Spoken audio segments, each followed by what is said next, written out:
인생이 훈련의 반복이에요. 저는 이렇게 피아노 치는 훈련이 숱한 이 반복의 훈련이었어요. 이 진짜 이 못할 노릇이에요. 똑같은 걸 또 치고 또 치고 또 치고 또 치고 1년 내내 똑같은 거 치고 입시 보고 뭐. 근데 이제 그걸 했기 때문에 큐티가 수없는 반복의 훈련인 게 도움이 됐어요. 중고대 입시가 또 수없는 반복이었어요. 이 모든 반복되는 훈련은 결혼 생활에 반복되는 정말 똑같은 고난을 감당하기 위한 것이었다는 생각이고, 그리고 지금 숱한 반복으로 설교를 하며 목회를 하고 있습니다. 그냥 나에게 주어진 환경에서 하루하루 살아내는 것이 가장 좋은 훈련인데요. 이 중에서 최고의 반복의 훈련은 큐티 훈련이라고 생각이 돼요. 큐티는 우리들 교회는 콰이어 타임이 아니고 퀘션 타임으로 이제 바꿔 불러요. 퀘션 타임, 질문 훈련이라고 생각이 됩니다. 아이들이 인정을 하건 안 하건 어려서부터 날마다 이렇게 질문하는 훈련을 이렇게 받는 큐티 훈련은 정말 최고의 훈련이라고, 평생을 도움을 받을 훈련이라고 생각이 돼요. 저 한 사람의 일생 반복된 고난에서 질문 훈련으로 해석이 되니까 이렇게 많은 성도님들을 감당케 하십니다. 수냄 여인도 아들을 낳기 위해서 거룩을 경험하게 하시고 두렵고 떨림으로 세심한 배려를 하며 말씀을 믿어서 기가 막힌 아들을 낳았어요. 그러면 영원히 평안입니까? 내 평생에 가는 길이 순하든지 험하든지 태양을 본 사람은 어떠해야 하는지를 보여야 할 책임이 있는 거예요. 근데 오늘 평안이라는 단어가 5번이나 나왔어요. 이 모든 거 번역은 이렇게 저렇게 했지만 그냥 히브리어로 샬롬을 말해요. 샬롬. 그래서 오늘 그 기가 막힌 아들이 죽었는데 평안이라고 말하는 수냄 여인을 생각해 보겠습니다. 첫째로 하나님의 사람을 믿습니다. 18절부터 그 아이가 자라매 하루는 추수꾼들에게 나가서 그의 아버지에게 이르렀더니 그의 아버지에게 이르되 내 머리야 내 머리야 하는지라. 그의 아버지가 사람에게 말하여 그의 어머니에게로 데려가라 하며 곧 어머니에게로 데려갔더니 낮까지 어머니의 무릎에 앉아있다가 죽은지라. 수냄 여인 부부가 나이도 많은데 아들을 낳고 정말 더 이상 행복할 수 없는 가정의 모습으로 이제 들판에 나가서 아이가 놀았어요. 그러다가 아마 일사병이라도 걸렸는지 내 머리야 내 머리야 하다가 죽게 생겼어요.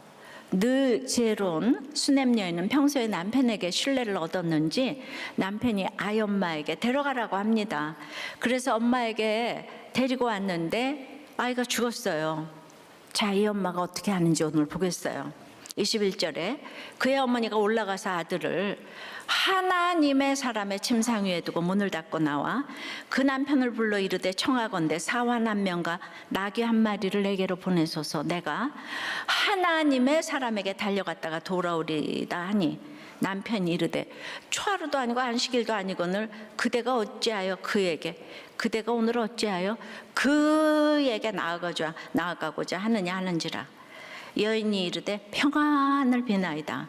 예, 개역 한글에 평안이니다 하죠, 그죠? 예. 그녀는 먼저 전자동으로 성전으로 생각했던 하나님의 사람의 그 침상을 딱 생각했어요. 그리고 찾았어요. 그리고 그 침상 위에 죽은 아이를 두고 그때 남편에게 가서 말합니다. 하나님의 사람에게 달려갔다 오겠다고 합니다. 아들을 주실 때도 지혜롭고 아이가 죽었는데도 지혜롭습니다. 장차 받을 이 환난에 대한 연습을 잘해서 그런가 봅니다. 호랑이에게 물려가도 정신을 차리라고 했는데, 그런데 만약 이거를 남편한테 먼저 말했다면 어찌 되었을까요? 당장 앰뷸런스 불러. 내가 그 대학병원에 빨리 전화해 놓을 테니까 빨리 가. 그렇게 지금까지 하나님 하더니 꼴 좋네. 미국 같으면 앤더슨 병원에 가. 이제 그랬겠죠. 그러니 보세요. 23절에 이 남편도 안식일도 아닌데 어찌하여 그 사람에게 가시오 하잖아요. 수냄 여인은 엘리사를 계속 하나님의 사람이라고 계속 걱정칭을 쓰는데 남편은 그 얘기를 듣고도 아유 그자한테 왜 보내 이러는 거지. 그 사람한테. 하나님의 사람 이런 거 모릅니다. 큰 차이입니다. 늘 큐티하면서 하나님께 묻다 보면 이런 것이 분별이 돼요. 그래서 남편에게 평안을 빌어요. 이거는 히브리어로 샬롬이에요. 아이가 죽었는데 평안입니다. 한 거예요. 이런 것이 훈련이 돼야 합니다. 문제가 계속되는 인생 가운데 어떤 경우에도 이거 샬롬은 별일 아니에요. 걱정 마세요. 평안입니다. 이렇게 읊조릴 수 있겠습니까? 문제는 왜 주십니까? 항상 반복되는 훈련 가운데 성숙 지수가 높아가는 가운데 점점 많은 사람을 감당해 가라고 주시는 거예요. 그러니 성도는 이런 사건이 딱 오면 어떻게 풀어가야 하는지를 보여줘야 할 사명이 있는 거예요. 왜죠? 태양을 본 사람은 어떤 사건에서도 사명이 있기 때문이죠. 그래서 문제가 없는 것이 문제고 문제가 있는 것은 문제가 아닌 것이죠. 이거를 남편에게 속여야겠다는 의도가 아니에요. 아무리 내 남편이라도 믿음의 분량에 따라 할 말이 있고 안 할 말이 있는 거예요. 믿음이 약한 남편을 세심하게 배려하면서 평안이에요. 샬롬을 외치는 것이죠. 샬롬은 내적 외적으로 닥치는 근본적인 어려움에서 하나님의 평안을 주실 것이라는 믿음의 표현이기도 합니다.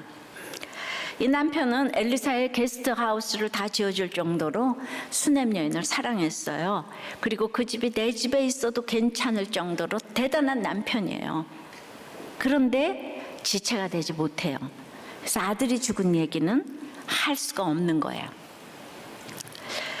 60년 만에 만난 첫사랑이 80이 넘었는데 만나셨어요. 그래서 농사 지으며 애틋하게 신혼생활을 하시는 영상을 봤어요. 그렇게 아프다가 둘이 만나니까 아픈 데가 하나도 없대요. 너무 맛있게 맨날 먹고 또 운동하고 하니까. 그런데 아침에 할머니는 성경을 보고 할아버지는 불경을 읽으시더라고요. 근데 서로 너무 좋으면 구원이 멀리 멀리 갑니다. 마찬가지로 남편은 수넴 여인의 말을 누구보다도 잘 들어주는데 구원과는 상관이 없어요. 그러나 여인이 탁월하지만 남편에게 맞추어야 게스트하우스라도 짓지. 자기 믿음이 최고라고 상대방과 상관없이 자기 얘기만 하면 게스트하우스는커녕 아들도 살리지 못하죠. 구원의 열매가 없지요. 세심한 배려는 이렇게 이어지는 것입니다. 이 남편은 믿음보다는 성품이 이제 크다고 보여지죠. 여러분도 하나님보다 솔직히라는 미명하에 기도받고 처방받아야 할 일을 그르치게 할 수가 있어요. 그래서 여인의 믿음이 아무리 좋아도 상대방에 따라서 행하는 것이 구원의 디테일이에요. 그러니까 예를 들어 여러분들도 눈에 보이는 열매가 중요하지 않아요.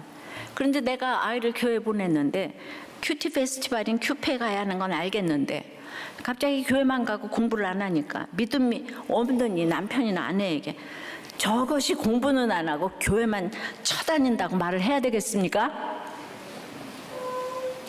정말 여러분들이 바알세부빈 이 똥파리 신을 섬겨서 그래요.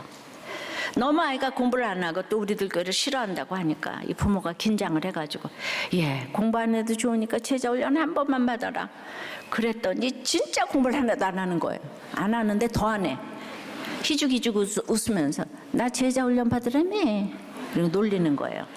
그럴 때 으이구 아이 앞에서 내가 이 제자 훈련 괜히 시켰지. 이렇게 말하면 안 되는 거예요.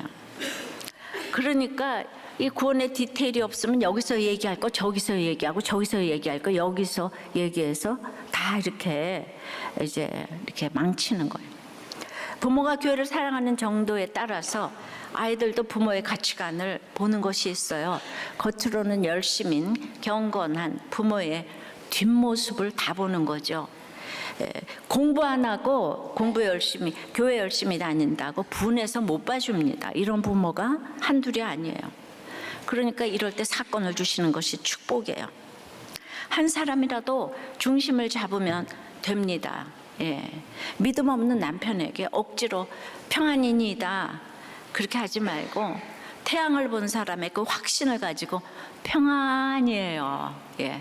웃으면서 아이가 죽었는데 평안이에요. 이거 보여줘야 돼요.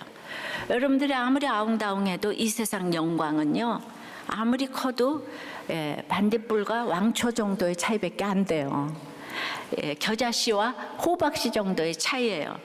태양과 비교가 안 되죠. 근데 우리는 태양을 만드신 하나님을 믿잖아요. 이것을 경험한 사람은 확신 있게 평안이에요. 인생에서 내 믿음이 뭐가 중요하겠어요? 내가 믿는 대상이 중요한 거지. 하찮은 내 믿음, 그 뭐가 중요해요? 그 대상이 확실치 않아서 아들을 살리지도 못하고 낳지도 못하고 구원의 열매도 없는 것이죠. 24절 이에 나귀의 안장을 지우고 자기 사환에게 이르되 몰고 가라. 내가 말하지 아니하거든 나를 위하여 달려가기를 멈추지 말라. 이렇게 남편에게 샬롬을 외쳤던 여인은 나가자마자 마음이 얼마나 급한지 낙이 타고 가면서 말 한마디를 할 수 없을 정도로 촌음을 아끼며 사환 보고 빨리빨리 달려가. 막 그냥 다급하고 지금 갈멜산까지는 거리가 꽤 멀어요. 구원이 중요한 사람은 연기를 잘할 수밖에 없어요. 교만한 사람은 이런 거 깨닫지도 못하고 진실한 사람이 왜 연기를 해? 솔직해야지 이러죠. 이게 못 알아들어서 그래요. 그러니까 아니 아이 아빠를 사랑하면 그 아빠보다 사랑하는 사람이 있겠어요? 정말 웃겨. 이렇게 되는 거예요. 그러니까 예수 잘 믿는 사람이 이렇게 좀 배우가 되어야 하는데 이건 설명이 안 되는 부분이에요. 수냄 여인은 계속 연기를 해요. 그래서 구원이 디테일이고 떨림으로 세심한 배려를 상대방에 따라 하는 거죠. 25절에 드디어 갈멜산으로 가서 하나님의 사람에게로 나아가니라. 남편에게 아들이 죽은 것을 밝힐 수만 있었다면 당연히 아들을 데리고 왔죠. 근데 그렇게 할 수 없다는 거를 수냄 여인이 아는 거예요. 엘리사에게 달려온 것은 하나님께 나간 거예요. 그때 하나님 믿는 사람이 희귀하잖아요. 보여지는 게 하나님의 사람, 하나님이 보여지는 것이 하나님의 사람이니까. 그러니까 세상은 이런 여인을 앞다르고 뒤다르다, 약장수 같아. 어떻게 죽은 아들 앞에서 평안입니다 할 수 있지? 저도 죽은 남편을 두고 아니 무슨 큐티를 해. 구원받아서 감사하다고? 근데 지지난주에 우리 남편을 영접시켰던 그 젊은이였던 목사님 부부가 오셨어요. 예배 드리시러. 그랬는데 오셔서 저한테 그 얘기를 하는 거예요. 그때 확실히 영접했다고. 우리 남편이. 그랬는데 내가 영접했다고 너무 기뻐했대요. 그 자리에서. 그런데 젊은 여자가 남편이 지금 죽어가는데 막 기뻐했다. 이게 이해가 안 되잖아요. 그러니까 수냄 여인이 이것도 이해가 안 되는 거예요. 그래서 별소리를 다 들었기 때문에 수냄 여인이 이해가 됩니다. 유교적인 우리나라에서 저의 행동은 너무 이상하고 기이하기까지 합니다. 적용 질문이에요. 사건이 생겼을 때 누구를 제일 먼저 생각하나요? 그래도 내가 예수 믿는 사람인데 와 내가 지금 죽게 생겼는데 지금 어떤 말을 자주 합니까? 그래서 여러분 구원을 위해 연기를 해본 적이 있나요? 진짜 이게 제가 말하는 게 어떻게 이해가 되겠어요? 믿음의 분량대로 할 말 안 할 말을 분별하나요? 근데 진짜 이런 나눔이 올라왔더라고요. 그 안 나오겠다는 모건에게 듣기 좋은 말로 연기를 할까 진실된 마음을 나눌까 고민이 된다. 자, 여러분 이게 이원론 같잖아요, 그죠? 적용해야 한다는 것을 머리로는 알겠는데 실행이 참 힘들다. 그래요. 날마다 공감하라고 하니까 내 속에서 공감이 안 되지만 연기를 해야 되잖아요. 근데 진실된 마음으로 이렇게 복종의 언어 쓰고 사랑의 언어 쓰시면서 자기를 보셔야 해요. 이러면은 당신이 뭔데? 내 남편하고 살아봤어요? 내 아내하고 살아봤어요? 이렇게 얘기를 하잖아요, 그죠? 그러니까 이게 진실된 언어인데 그 얘기가 지금 안 들어가면은 그렇죠. 그러니까 단계마다 여러분들이 말씀을 해주셔야 돼. 얼마나 힘드시겠어요. 저라도 못 살죠. 정말 다 때려 부시지 그러셨어요. 나 같으면 때려 부셨겠다. 지금까지 살았다는 것만도 박수 쳐주고 싶어요. 다 같이 박수!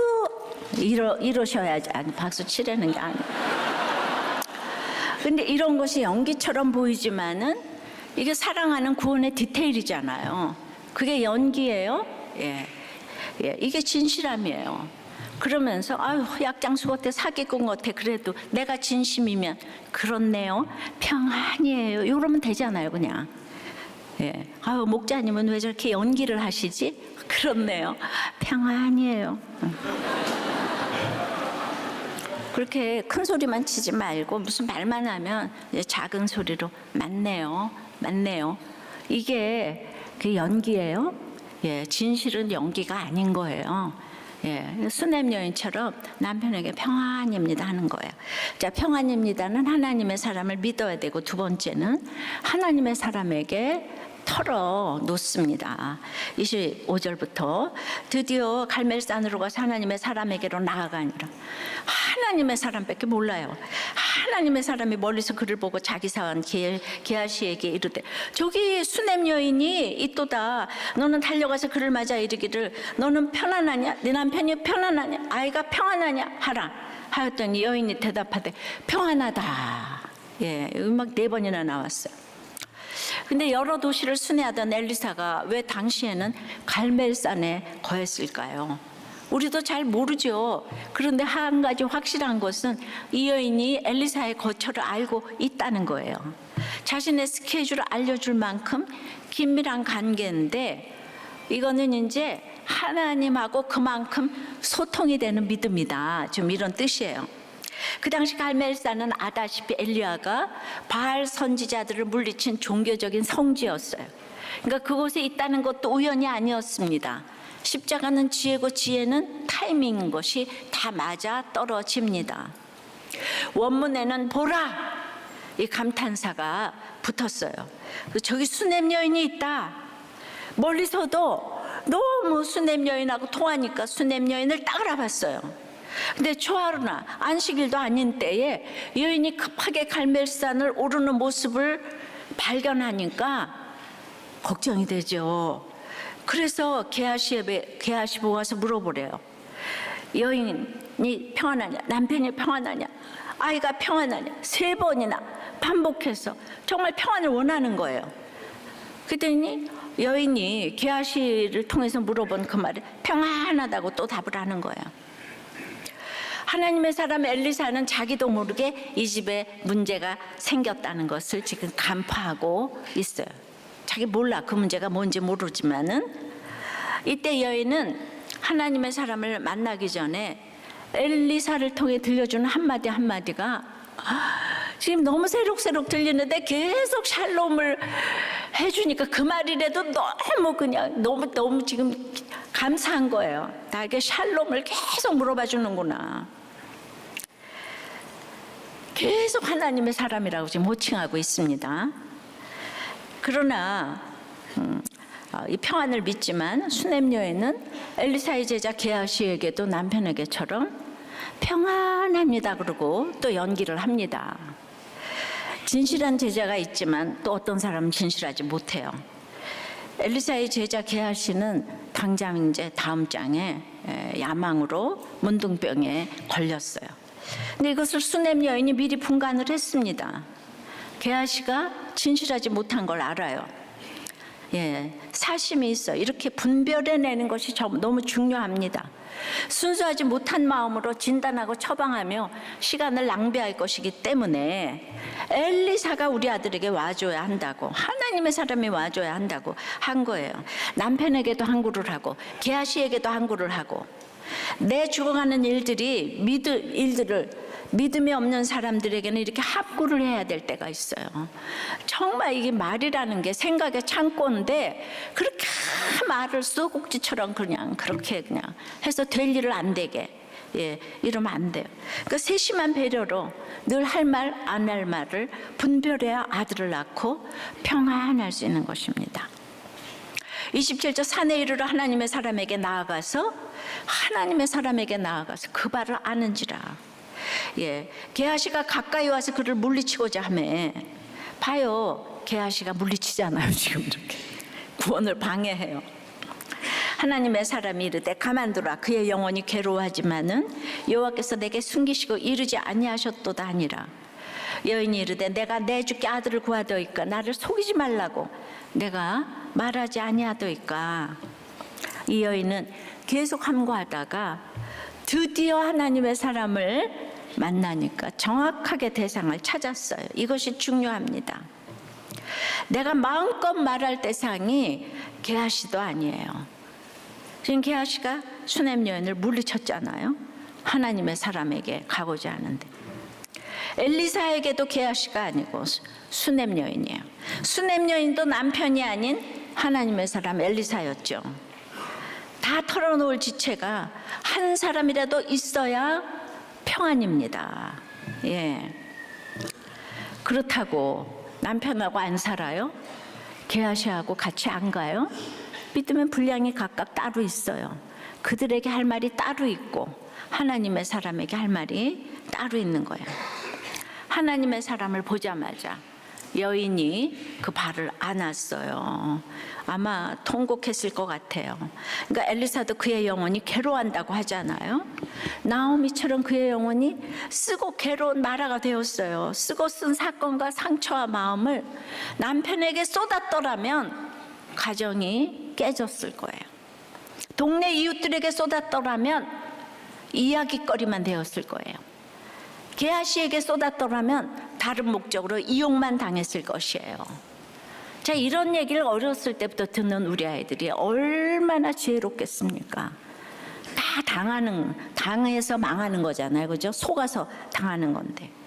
하지만 여인은 지금 촛불들이 아닌 태양을 향해 나아가고 있기 때문에 그렇게 하지 않았어요.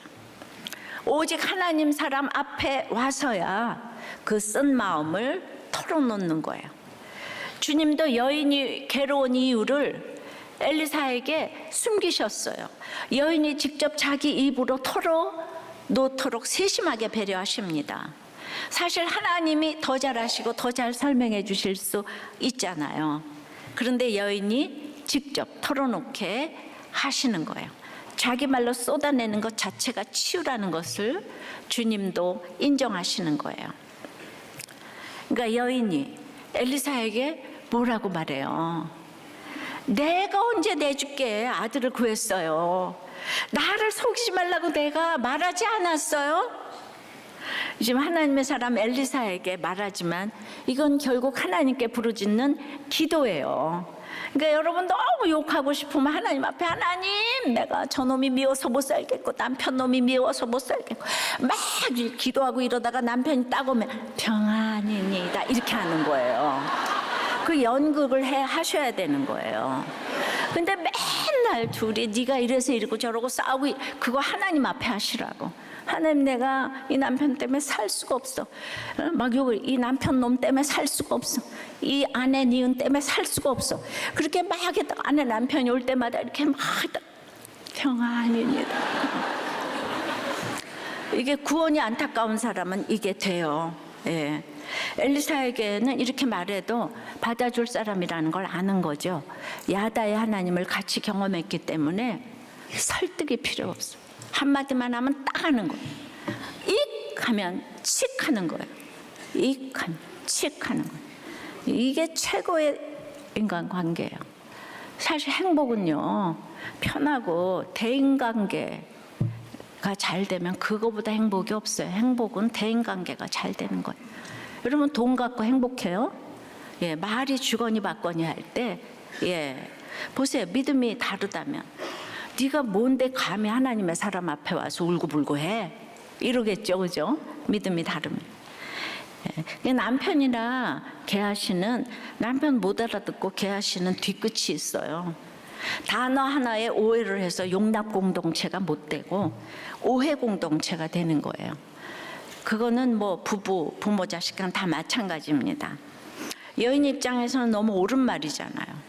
아들을 달라 그러지도 않았는데 왜 아들을 안으리라고 말씀하셨을 때도 농담도 예술이시네요 하면서 기대하지도 않았는데 일방적으로 주시고 나서 다 키우기도 전에 갑자기 데려가셨는데 나보고 어떻게 하라고 하나님이 다 그래서 여호람이 하나님 탓을 했잖아요. 물 없는 것도 하나님 탓을 했어요.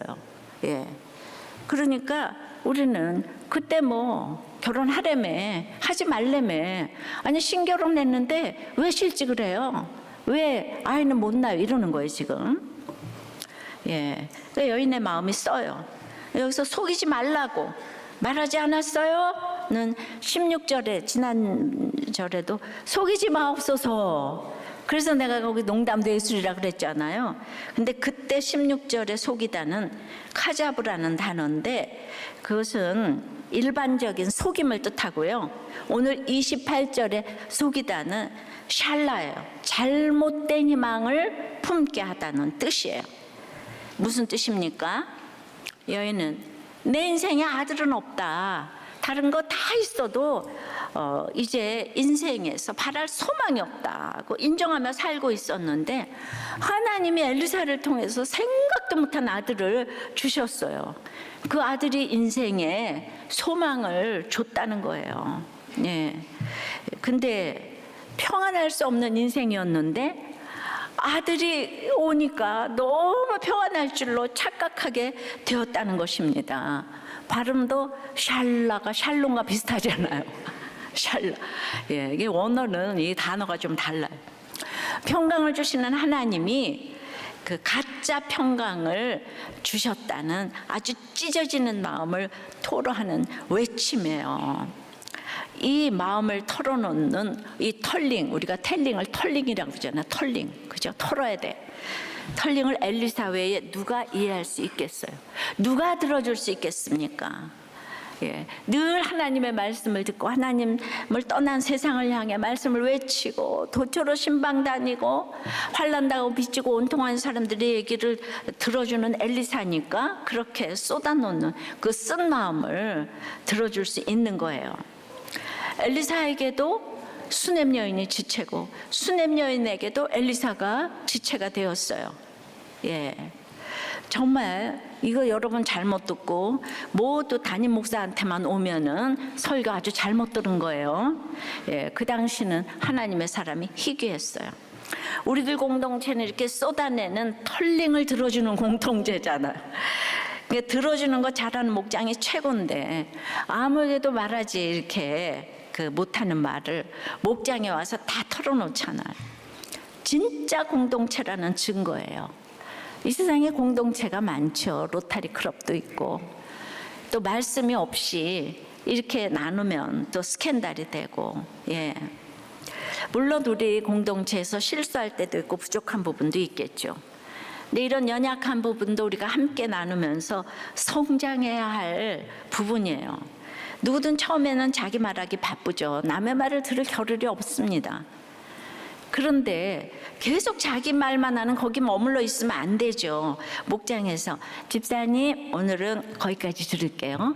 다음 분 이야기도 우리가 좀 들어보시면 어때요? 이런데 내 말을 끊었어. 목장에서 말도 못하게 해.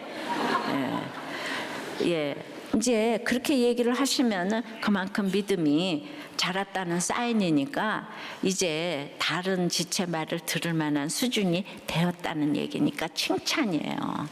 쏟아놓은 만큼 다른 지체들의 말도 이제 좀 들으셔야 된다는 거죠. 예. 그러니까 이제 여인이 내가 언제 아들 달라고 했냐. 어떤 사람한테 이렇게 울분을 토로해야 되고 가장 사랑하는 남편에게도 평안입니다.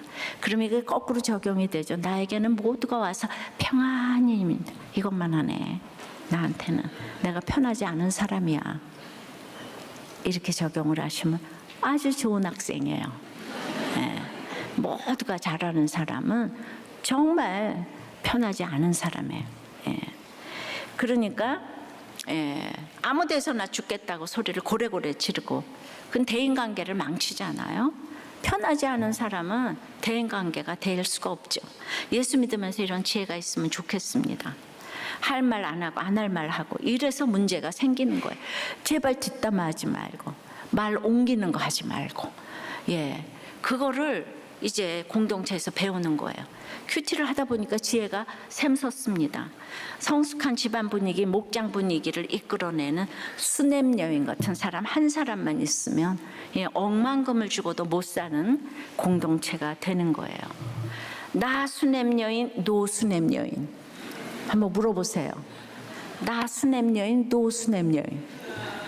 예수님 믿는데 왜 이렇게 덕이 없냐, 이런 얘기나 들으면 되겠어요? 조용히 하다가 이렇게 소리 지를 때는 또 질러야 돼요. 그러나 대상을 정확하게 파악하시기 바랍니다. 내가 언제 아들 달라고 했냐 그랬더니 엘리사가 지금 알았다고 게하시를 보낸 거잖아요. 예. 적용 질문이에요. 나는 목장에서 내 마음을 다 털어놓습니까? 털어놓지 못한다면 이유가 무엇입니까? 나는 지체의 나눔을 잘 들어줍니까? 목사님은 좋은데 목자들은 싫어요 하는 분들 있습니까? 어떤 분이 목장에서 이제 부목장에서는 대출을 받지 말라 그러는 분이 있었어요. 근데 다 믿음의 분량대로 받아도 된다, 부목장에서. 근데 어떤 분이 대출 받지 말라. 여자 목장 가니까 아유 대출 받지 않는 게 맞다, 이렇게 이제 얘기를 했는데 기분이 너무 안 좋았다는 거예요. 믿음의 분량대로라는 게 아주 그게 요상한 말이거든요. 예. 근데 자꾸 시간이 지나면서 보니까 전세에 그 대금 받은 게 있다는 거를 잊어버리고 대출을 받으려고 했다는 걸 알게 됐다는 거예요. 이제 결국은 그렇게 대출 안 받았기 때문에 갑자기 대출 받지 말라는 그분에게 너무 감사한 마음이 생기면서 모든 그냥 그 원망이 싹 없어졌다는 거예요. 근데 이제 그 목자님이 뭐라고 처방을 하냐면, 공동체에서 묶어가면서 권면받고 처방할 때는 여러 가지 의견이 나올 수 있는데 그래도 결정은 본인이 하는 것이고, 그 결정을 위해서 매일매일 말씀 보고 기도하면서 가면은 나에게 주는 감동이 분명히 있어요. 근데 어느 방향으로 하나님의 마음의 감동을 주시는 것이 있는지 시일이 걸리더라도 반대의 처방까지 모든 처방을 참고 인내하며 구체적으로 기도를 해야 돼요. 아유 목자님 처방 왔다. 예. 그러니까 우리는 누구 탓을 하면 안 돼요. 이 텔링 공동체는 믿음이 좋은 분들의 공동체가 아니에요. 그런데 예수가 그리스도다 신앙 고백으로 오신 공동체예요. 우리가 분량대로 들어야 돼요. 여기서 훈련이 되기 때문에 결론은 평안입니다. 예. 그러니까 그때는 사람들이 희귀하기 때문에 믿는 사람이 희귀한 거예요. 예. 없어. 수냄 여인 같은 사람이 없어요. 우리들 교회는 신앙 고백이 다 있는 이 공동체이기 때문에 그 다음에는 진짜 분량대로 오르락내리락 하지만 결국은 다 하나님이 평안을 주시잖아요. 그죠? 하나님의 사람들이 맞기 때문에 축복을 하시는 줄 믿습니다. 한 목자님이 그 아내와 이혼을 했고 자식과 이별을 했는데도 저를 바꾸지 못했습니다. 친구들, 회사의 실직도 저를 바꾸지 못했습니다. 저를 바꾸게 한 것은 생계였습니다. 그래요. 남자들이 그래요. 예. 그래서 목장에 나오기 전 묵상했던 내용을 돌아보면 말씀만 적었지 실상은 달랐고, 근데 목장에 나오면서 큐티가 실생활과 연결된 거 알았어요. 예.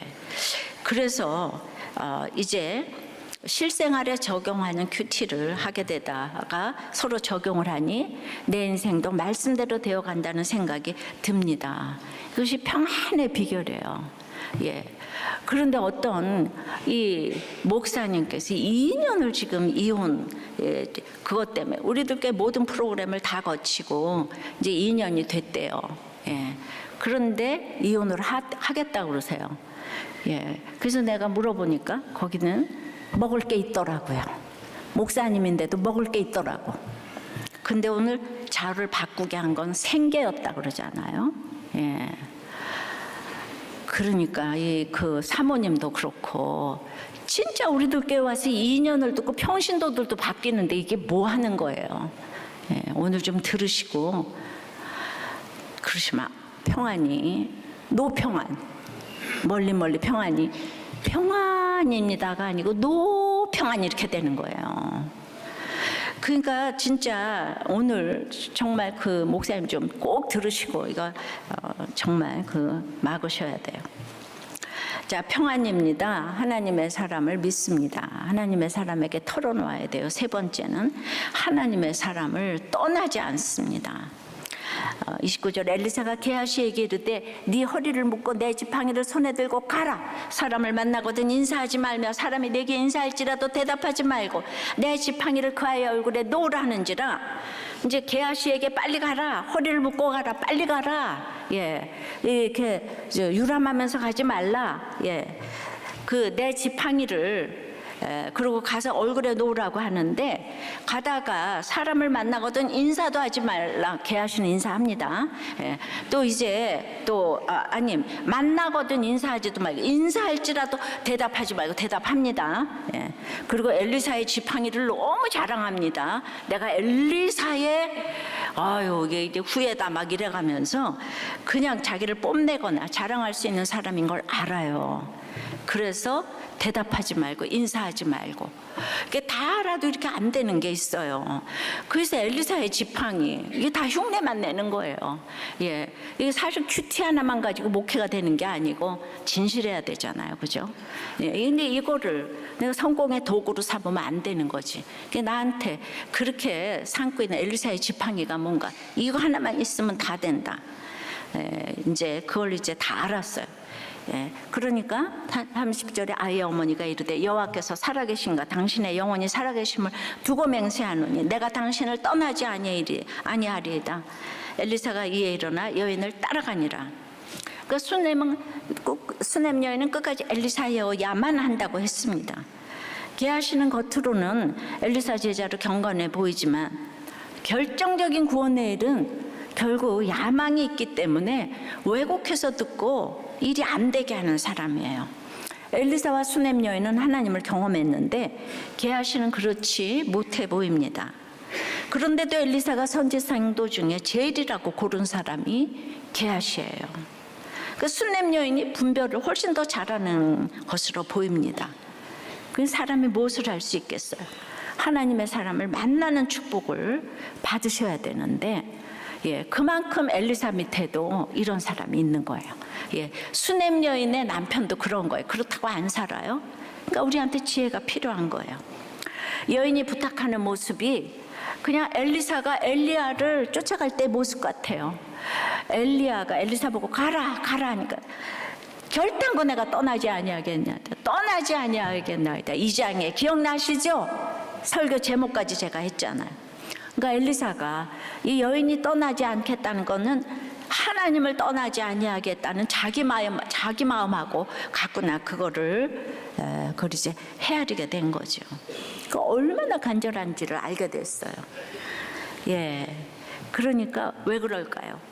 하나님의 사랑과 함께하는 거, 즉 하나님과 함께하는 것이 그것만이 진정한 평안임을 믿었기 때문이죠.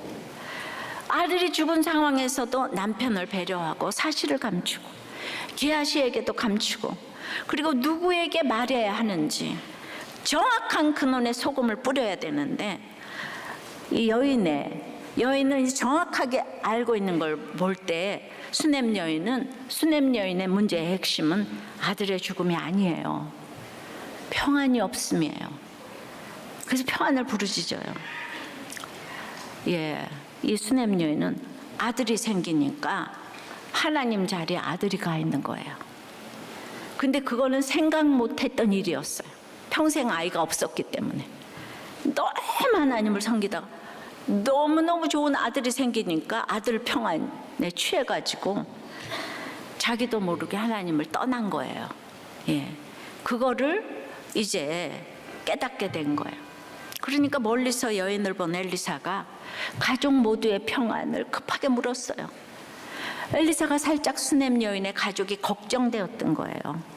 예전처럼 하나님의 사람을 자주 만나지 않았어요.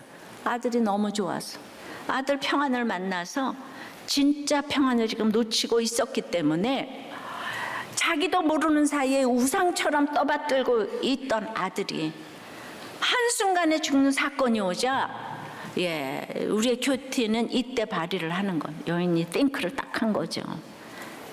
내 삶의 결론이다. 어떤 사건도 내 삶의 결론이다. 내가 헛된 평안을 구하고 있었구나. 이렇게 한순간에 사라져버릴 평안을 누리려고 했구나. 그래서 샬라, 잘못된 희망으로 속았단 말을 하는 거예요. 엘리사한테도 얘기를 하지만 내가 나한테도 속았어요. 예. 그러니까 아이들이 재수생 모임 때 다들 대학교 들어가면 큐티 열심히 하고 교회 열심히 다닌다고 그랬는데 대학교 들어가 보니까 알지 못했던 의상이 있는 거예요. 미팅신도 있고 다이어트신도 있고. 그 학교 다닐 때는 고등학교 때는 그걸 전혀 몰랐잖아요. 수냄 여인도 아들의 기쁨을 몰랐어요. 아들만 있으니까 아브라함도 그랬잖아. 이스마엘을 주니까 13년간이나 하나님하고 침묵을 했어. 하나님 필요 없어. 교회는 나가는데 형식적으로 나가는 거예요. 돈이 꼭 축복이 아닌 거예요. 그래서 잘못된 희망으로 속았다는 말을 하는 거예요. 속이지 마옵소서. 내 자신에게 속았다. 그리고 진짜 평화는 오직 하나님 곁에 있을 때, 하나님과 함께 할 때 온다는 걸 기억했습니다. 엘리사에게 내가 당신을 떠나지 아니하리이다 라고 말한 것은 당신이 가서 우리 아들 살려주세요 라는 말도 되겠지만, 사실은 이런 죄악을 회개하는 마음으로 이제는 내가 주님을 결단코 떠나지 아니하겠습니다 라고 고백한 것입니다. 할렐루야. 엘리사가 그 경험을 했기 때문에 이 말을 알아들었어요. 예, 이런 평안이 임했으면 좋겠습니다. 찬송가 413장 내 평생에 가는 길에 가사를 쓴 호레이쇼 스페포드는 성공한 변호사이고 법률에서 사장이고 부동산 사업가였는데요. 아주 교회를 잘 섬기는 장로이기도 했어요. 아내는 무디하고 아주 절친한 독실한 신앙인이에요. 그러니까 영육간에 최고인 거예요. 하나님을 잘 섬기고 세상에서도 잘 나가고 그러는 그가 첫째 아들을 잃었어요. 죽었어요. 그 1871년 시카고 대화재 때 그 부동산 그 모든 전 재산이 다 잃었어요. 이제 고난은 이제 시작이에요. 그래서 기가 막혀서 이제 돈도 없어지고 아들도 죽었는데 무디가 부흥회를 한다고 그래서 영국에 4명의 딸과 같이 좀 머리를 식히러 거기 가기로 했는데 이 남편은 못 갔어요. 그랬는데 그만 그 대서양을 건너 이제 가는 그때 그 여객선이 화물선과 충돌해가지고 226명이 목숨을 잃었고요. 거기서 스페포드의 4딸이 다 세상을 떠났어요. 12살, 7살, 4살, 2살이었는데요. 그 금쪽 같은 딸을 모두 잃고 아내만 홀로 구조되어 가지고 남편에게 전보를 보냈어요. 혼자만 구조됨, saved alone 이렇게 보냈어요. 기가 막힌 소식을 전했죠. 이 소식을 들은 스페포드는 바로 배를 타고 영국으로 향했는데 사정을 알고 있던 선장이 그냥 딱 배가 침몰한 장소를 지나면서 이곳이 그곳이다고 알려줬는데 누구보다 주님을 사랑했던 저에게 어찌 이런 큰 시련을 주시냐고 이 큰 슬픔에 빠져 있었는데 갑자기 열왕기하 4장 26절 말씀이 생각난 거예요. 너는 평안하냐? 네 남편이 평안하냐? 아이가 평안하냐? 여인이 평안하다. 평안이 4글자가 계속 나왔잖아. 근데 갑자기 하나님에 대한 신뢰와 평안이 솟구쳐 올라온 거예요. 그것을 적은 것이 오늘 우리가 부르는 내 평생에 가는 길이 되었어요. 우리가 찬송 1절 한번 해보십시다. 가사 띄워주세요. 내 평생에 가는 길 순탄하여 늘 잔잔한 강 같은지 큰 풍파로 무섭고 어려운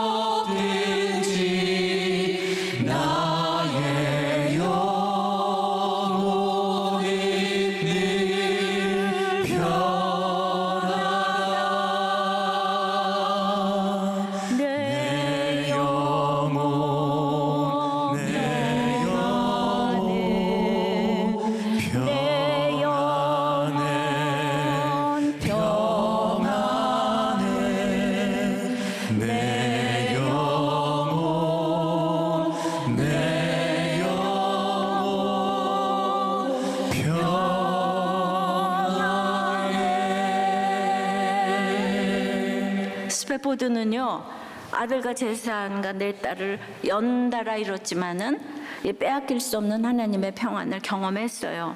그것은 세상의 조건과 상황을 완전 초월하는 것이었어요. 사고 후에 부부는 세 자녀를 더 낳았거든요. 근데 그 중에 첫째 아들을 4살 때 또 성홍열로 잃었어요. 마침내 스페포드는 자기 인생의 성공지향의 삶의 방향을 완전히 바꾸어서 고아와 가난한 사람들을 모아 순례자의 삶을, 미국에서 예루살렘으로 가가지고 순례자의 삶을 살게 되었어요.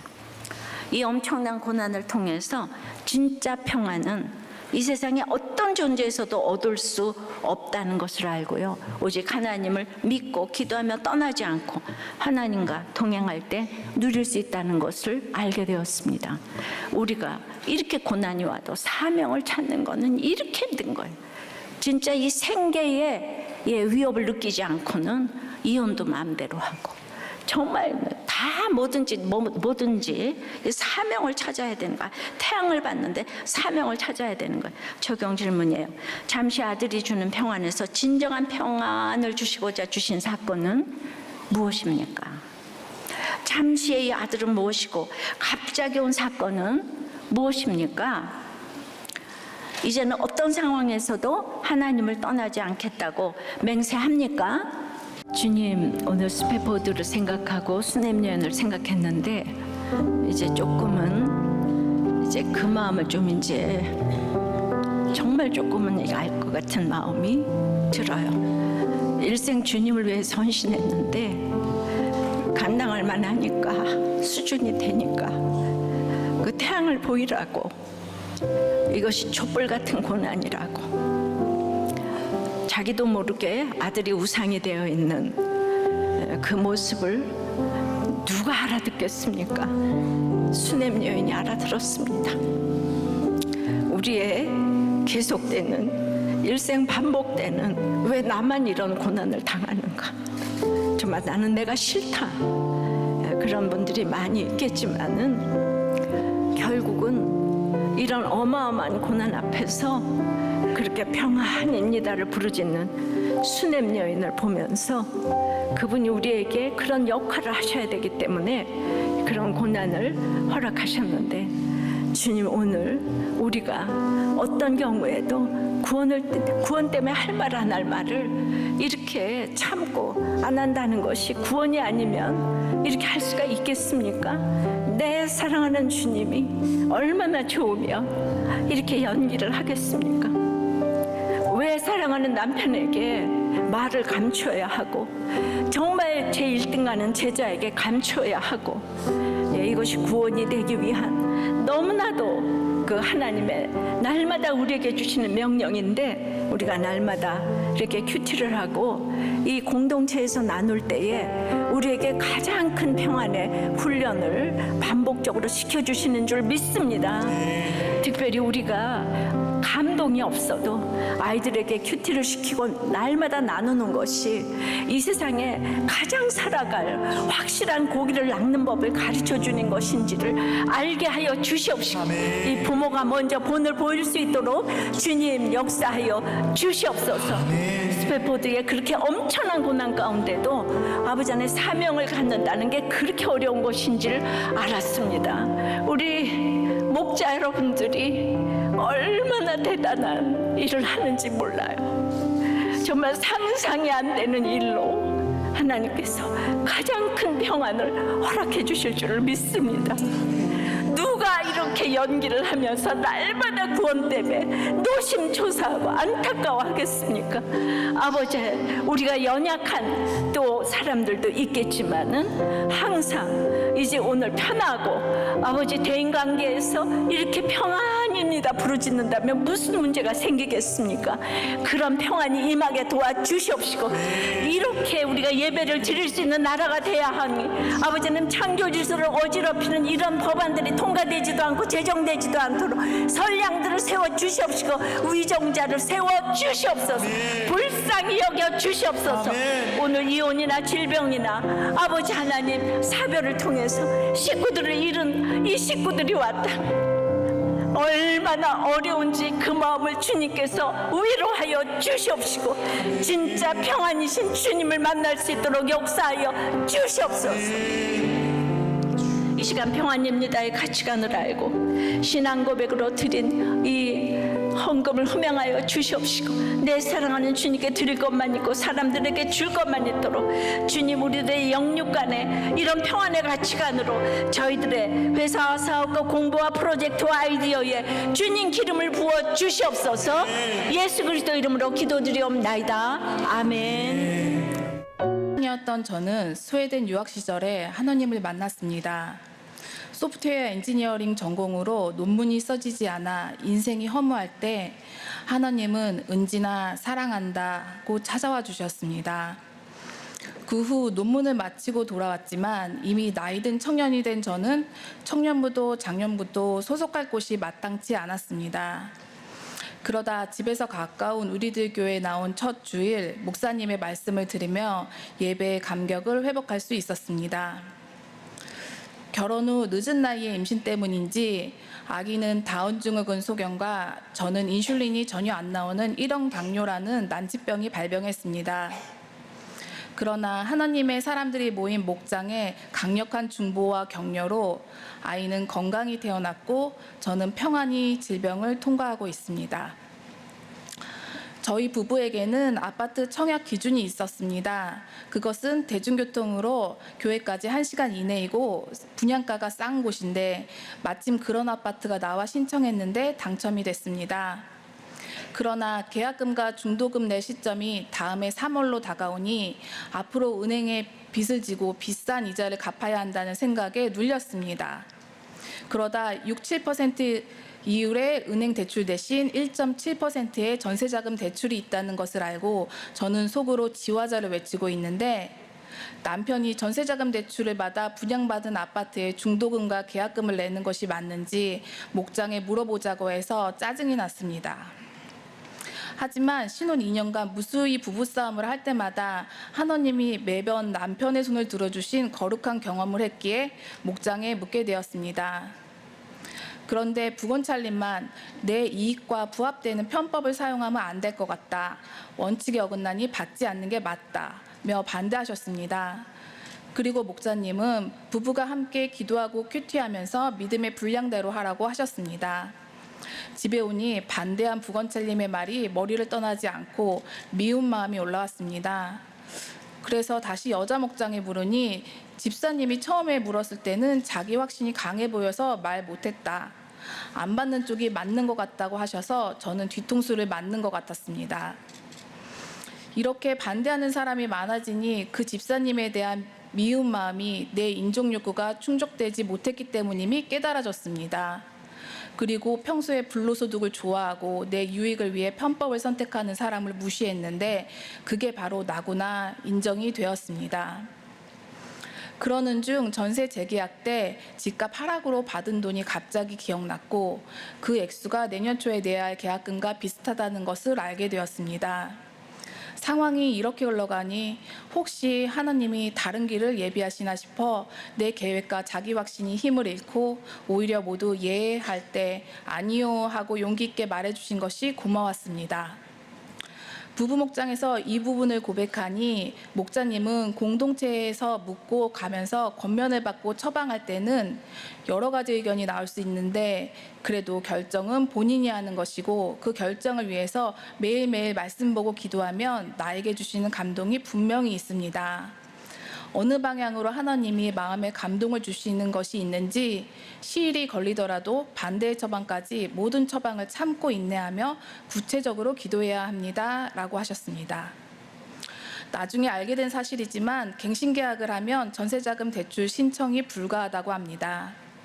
이렇게 잘못된 희망을 품고 싼 이자의 대출을 받으려 했던 몇 주간의 시간과 노력은 수포로 돌아갔지만 목장에서 털어놓고 회개한 것이 큰 소득이라 여겨집니다. 세상 영광은 겨자씨와 호박씨의 차이고 태양과는 비교가 안 된다는 말씀으로 진정한 평안은 내재보고 낮아서 어떤 상황에서도 태양이신 하나님을 경험하는 것임을 깨닫게 해주셔서 감사합니다.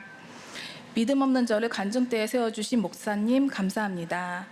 목장에 내놓은 촛불의 사건을 평안으로 응답해 주신 하나님 사랑합니다.